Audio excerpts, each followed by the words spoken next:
എന്നാൽ ഇത് എങ്ങനെ ഉണ്ടാകുന്നു? അത് ഈ പഴം മുറിച്ച് കടലമാവിലിട്ട് എണ്ണയിലിട്ട് പൊരിച്ചെടുക്കണം.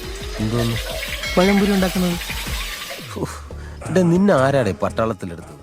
നിനക്കെന്താ വേണം? അണ്ണാ എനിക്കൊരു പഴംപൊരി. അണ്ണാ പഴംപൊരിയാ മോനെ, അത് വാഴക്കാപ്പ്, മനസ്സിലായോ? അണ്ണാ എന്തോ മോനെ? എനിക്കൊരു ഏത്തക്കാ ബജിയ. അണ്ണാ എനിക്കൊരു രതീഷ് മോനെ. രതീഷ് ഇതുപോലെ അവിടെ ജോലിക്ക് ഇരിക്കുന്നു. പഴം തിന്നൊരേ, പഴം തിന്നാത്തൊരേ, പഴം പൊരിച്ചൊരേ, പൊരിച്ചു തിന്നൊരേ, എൻ്റെ പേര് വെച്ച് കളി പറഞ്ഞ കൂട്ടരെ, എൻ്റെ പിണ്ടി വെച്ചു തോരൻ കൂട്ടും മൂഖരെ, എൻ്റെ ഇലകൾ വെട്ടി സദ്യ തിന്ന നീചരേ, പഴം തിന്നൊരേ, പഴം തിന്നാത്തൊരേ. രതീഷ്, രതീഷ്, രതീഷ്, ഞാനല്ലേ വിളിക്കുന്നത്? ഇങ്ങനെ അവിടെ തുടങ്ങാമോ? രതീഷ്, ഒരാഴ്ചയല്ലേ ചില്ലും കൂട്ടി കിടന്നുറങ്ങുന്നത്? എണീറ്റ്, ഞാനല്ലേ വിളിക്കുന്നത്?